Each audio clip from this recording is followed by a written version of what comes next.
Right, let's go. Let's go.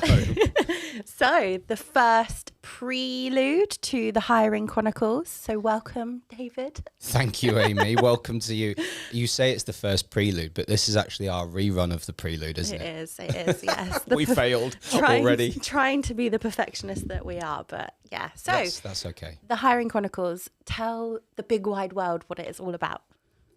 Well, we're kind of evolving as we go, aren't we? Like the Hiring Chronicles originally, and we say originally, as we record this, we've not actually launched yet. So we're saying originally. If you're listening to this podcast, then this is the first time for you. But Amy and I have met a series of TA leaders, thought leaders, CEOs and entrepreneurs. And we're creating content that hopefully makes you feel good, gives you a few laughs, and relates to your world. And for now, that's focused primarily on hiring and all of the different areas that drive recruitment. We'll cover anything from biases and anonymization and the impact that has on TA, through to HR transformation and the role that a new ATS might have in your organization, and how do you get a business case approved. All the way through to how you can be a LinkedIn influencer. A LinkedIn influencer, shout out Lindsay. And yeah, people talking about building brands, their journey through TA. I think the conversations that we will have will be more real than scripted tech vendors wanting their clients to say how amazing they are. We work for a company called Smart Recruiters, but they've given us license to run this independent of Smart Recruiters. We will have some clients on from those guys, but this is about me and you chatting to the people we chat to and the vibe that we get. So, and like you say, I think it's going to be so good to just get under the hood of some of these people. Like if you've got a CEO that's created her own business, like where does she start? Where do you begin? If you want to get active on LinkedIn, what the hell do you post about? Where do you go? Like I think the wide kind of stories that we'll cover will be really interesting. Maybe not even just for the TA community. It'll be wider than that we'll be able to publish out to. So yeah, it's exciting. And I think that's important as well for anybody listening. This isn't just about recruitment. No. Like we've recorded a few episodes already, and one of those episodes is purely talking about neurodiversity, how the brain works, how biases work. And so our topics may span outside of recruitment, but hopefully that interests our listeners, whoever is listening, and we're thankful for it. So we're not pros, we're not professional podcasters yet, but we'll get there, I think. So maybe we should give a bit of background about who we are, Amy. Who are you? Tell the world. Who am I?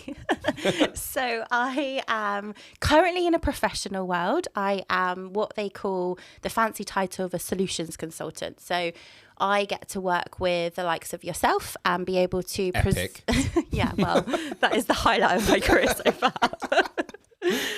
So I get to work with the likes of yourself and the broader team at Smart Recruiters and present a recruitment solution to companies of how they can scale their hiring, how they can make kind of efficiencies throughout the hiring processes. So that's my predominant role. But from a background, I've come from working at Vodafone as a recruiter through Alexandra Mann Solutions. So I've got a bit of a knowledge in terms of how we can implement projects and how we can go all the way through. So it's a little bit about me. That's, yeah.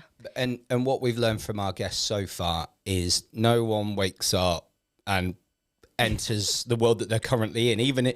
Even one of our guests, Rehan, was like, I never wanted to be an entrepreneur. And now she's a CEO, an amazing one at that. So what's sort of your backstory in terms of how you've ended up being in recruitment? Because you haven't woken up and suddenly gone, I want to work for Smart Recruiters as an SC. No. Like, how have we got to this position? So I think, like we've mentioned, actually, I think maybe in every chapter so far, you don't just fall into recruitment. And that's exactly how it happened for me. And actually, it was my boyfriend's friend who currently worked at a job, and they were just having a conversation in the pub. And I was looking for a new job, and he knew about a recruitment role at Alexandra Mann Solutions working on site at Vodafone. So I thought I'd go for it, went for an interview and got it. Didn't have any experience, but obviously was able to wow them. And yeah, that's where it all began. And then from being a recruiter, I fell into training, creating user guides for the system, and just found a love for technology. And then all my family and friends will say, Amy's always the go-to person to set up your new phone or do anything technology-wise. So yeah, I just found a bit of a love for it. Then moved into an actual technology transformation role where I was implementing a system, and then the rest is history, and I ended up at Smart Recruiter. So like everybody in the recruitment world, I think I just fell into it. Well, yeah, I suppose everybody does say that, but one thing that people won't know about you is just how true the technical aspect is about Amy, because I may say the wrong thing here and it may come across the wrong way. You're going to have a classic Dave Owen moment, I think. This might be classic Dave Owen, but when people first meet you, I don't think that they necessarily perceive the depth of knowledge that you actually have when it comes to tech. And so I think it's quite easy for us to judge people on first impressions. And like I've learned during this podcast series, the brain works ridiculously quick in first impressions. And you can often look at someone like yourself and go, I don't know, like how much experience have you got on implementing a global ATS? How much does she know about how connecting our new system into a new HR system, how is that going to affect our processes, our people? And you talk to people in really big organizations and they listen to your opinion and your perspective. So I think it's going to be cool to hear you bounce off of people that work in recruitment that think that they know most things. And then we can maybe challenge that because you've got a load of experience at a young age and you're only building on it with new ideas. And yeah, so I think shout out to you just for who you are and not being a big head about your knowledge. You don't go onto a call and say, I'm Amy and I know everything that you're about to say, but you really do. You know what they're going to say. And that's what makes you a good SC, because you kind of know what's coming up. So. Oh God, I think I'm going to get emotional. I know. No, but throughout my career, I've obviously been able to work with some incredible people and build on that knowledge.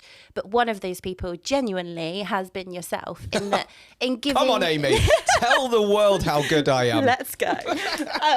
But you give the confidence and you give the freedom and the space for opinions, and also almost you encourage me to just be, Amy, say what you're thinking, say what you actually want to do. You give that, as I say, the space for us to be able to be creative and bounce off ideas. Sometimes you always think that you're right, but sometimes you're not, and we are able to, and also from me as well, sometimes I think that I'm right as well, but we are there to challenge each other. So I think I'm really looking forward to seeing how you are able to challenge people, which is one of your strongest points in a really good way, because you're able to then really get the person's true opinion out and actually get into the nitty-gritty of what they're looking for. So I'm really looking forward to seeing how you can bring out those conversations as well. I find it an interesting statement. I want to say paradoxical, but I don't know if that's a word, that you said sometimes I always think I'm right. So that's a very interesting way of phrasing Maybe it. I was Amy. trying to just be nice. Yeah, let's not turn it into a loving, because that's not who we are, and hopefully that comes across in this series. So from a prelude perspective, we've given people an indication about what's to come. It's going to be mainly focused in series 1 around hiring and the challenges faced in that space, but bringing in other topics that relate to it that you might not think about. So there's something for everybody. It's going to be, lighthearted, maybe challenging at times with some guests so that we put them on the spot.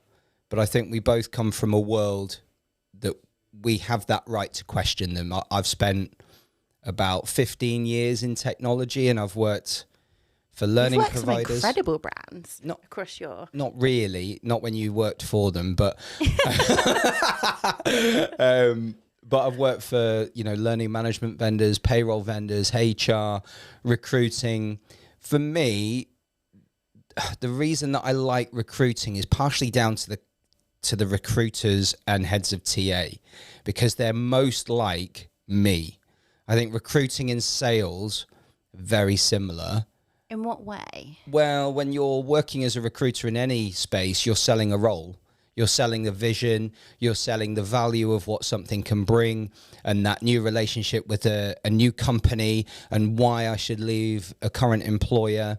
And it's very similar to what we do. We sell the vision of what a new technology will bring and the value that that's going to bring to your life, your world, and everything else. So the recruiter, you need to be trusted. When you work in sales, you need to be trusted.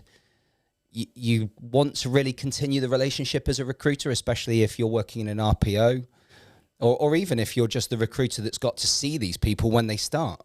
So it's the same with sales. Unless you're going to leave that job, you've got to see these people that you've convinced that's right for them. And what I've learned over the years is just don't try and sell to everybody, because some people don't get it. Some people just want to take what they do on pen and paper and put that into technology. And I don't want to work with those people. And again, I think you just mentioned it there, but I think one of the things, again, that you're really good at is your honesty. You're never almost bully bullshit people. You will just lay it on the table, tell them what they need. You'll challenge them. You'll obviously, if customers will come to us and say, well, no, we want to take this process and do this with it. And you're like, but why? You're really good at kind of challenging that status quo, but being honest and being able to get the best out of them as well. So I think, yeah, it's definitely something that you're really good at that you've built up obviously throughout your career. Because you started originally, right, within the hospitality world, right? Yes, I've worked for some pizza outlets and Italian restaurants. But so how do you get from hospitality into technology sales? Just fluke, Amy. Over the years, when you work in hospitality and catering and you spend so many hours slaving away, earning no money, you then look at your life and think, oh my God, I need some more money. So that's the reality of the decision I made at what I would class as an early age, now that I'm significantly older, and just wanted to change my life from every angle, both what I could afford and the lifestyle that I was leading. It wasn't sustainable. And unfortunately, the world of hospitality and catering, as we all know, isn't well paid. You do it out of the love of it, but I think love only carries you so far before you're like, God, I want to buy a house now. So yeah. I think I'd still be saving right now if I'd stayed there.